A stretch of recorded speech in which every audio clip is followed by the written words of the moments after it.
ভাই হয় মাঠে খেলা হচ্ছে আফগানিস্তান বনাম শ্রীলঙ্কা, অথচ বাংলাদেশের দর্শকেরা যেভাবে নাচানাচি করছে মনে হচ্ছে আফগানিস্তান বনাম বাংলাদেশ খেলা হচ্ছে। এই সমীকরণের কারণে আমাদের বাংলাদেশিদের কত কিছুই না করতে হচ্ছে বা দেখতে হচ্ছে, আপনারা নিজেরাই দেখুন। যাই হোক, অবশেষে বাংলাদেশ এবং শ্রীলঙ্কা এদিকে কোয়ালিফাই করেই ফেললো। আফগানিস্তান তার অহংকার কারণেই বিদায় নিয়ে নিল। আফগানিস্তানের ক্যাপ্টেন রশিদ খান কিন্তু বলেছিল যে এশিয়ার মধ্যে আমরা দ্বিতীয় নম্বরে আছি, দ্বিতীয় নম্বর থাকা সত্ত্বেও তারা সুপার 4 খেলতে পারলো না। অহংকারের পতন এভাবেই হয়। যাই হোক, বাংলাদেশের যে টেনশন ছিল বা আফগানিস্তান বনাম বাংলাদেশ যে ম্যাচ হয়েছিল, ওই ম্যাচের পর থেকেই কিন্তু সকলেই টেনশনে ছিল।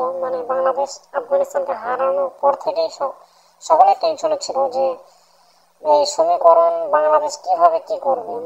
এই সমীকরণ নিয়ে কত ভিডিও, কত আলোচনা দেখতে দেখতে বাংলাদেশের দর্শক বা বাংলাদেশের প্লেয়ারদের টেনশন করতে করতে অবস্থা খারাপ। যেমন আমি নিজেও, আমার ঠিক মতো ঘুম হচ্ছে না এই সমীকরণের কারণে, রাত জাগে খেলা দেখতে হচ্ছে।